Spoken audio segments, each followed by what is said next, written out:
అరే cinema start 10 నిమిషాలు అయింది, తొందరండి. మాకు సినిమా చూడాలి ఇంట్రెస్టే లేదు, ఎందుకంత ఆగమాగం చేస్తున్నావు మమ్మల్ని? మీకోసం స్పెషల్గా రిక్లైనర్ సీట్లలో టికెట్లు తీసుకున్నా. మేము తీసుకెళ్ళమన్నమ్మా, ఎందుకు ఇట్లా చేస్తున్నావు? కాదే, ఈ సినిమా కొత్త లోక అంట, రివ్యూ బాగుందని చెప్పి తీసుకొచ్చిన. అబ్బా సినిమా నాకేం అర్థం అవట్లేదు, ఆ వైలెన్స్ ఆ బ్లడ్ చూస్తే నాకేదోలా ఉంది. మీకు ఏది కావాలంటే అది కొనుక్కోండి, మంచిగా ఎంజాయ్ చేయండి.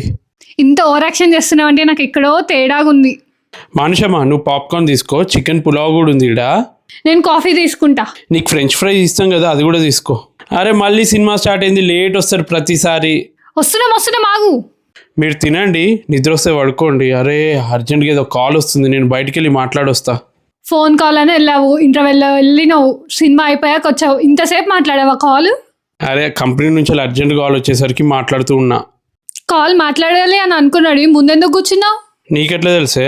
నువ్వు ఎక్కడ కూర్చున్నా నేను అబ్జర్వ్ చేస్తూనే ఉంటా నిన్ను. నీ మగ నేను బయటికి వెళ్ళినా అంటే వినవు. ఇక్కడ కనిపిస్తున్న సీట్లో నువ్వు కూర్చున్నావు, నీ పక్కన ఎవరు కూర్చున్నారో కూడా నాకు తెలుసు. నీ పని చెప్తా పద ఇంటికి. అది కాదే, మీద రిక్లైనర్స్ ఎట్లాగో బాగున్నాయి, కింద సీట్లు ఎట్లున్నాయా రివ్యూ ఇద్దామని వచ్చి కూర్చున్నా.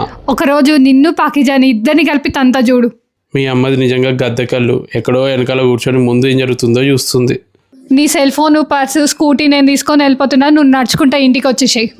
నట్టిగా పోతలేను, నన్ను వడగట్టి పాడగట్టి, నన్ను పాడల్ల వండబెట్టి, నన్ను నలుగురు ఎత్తుకొని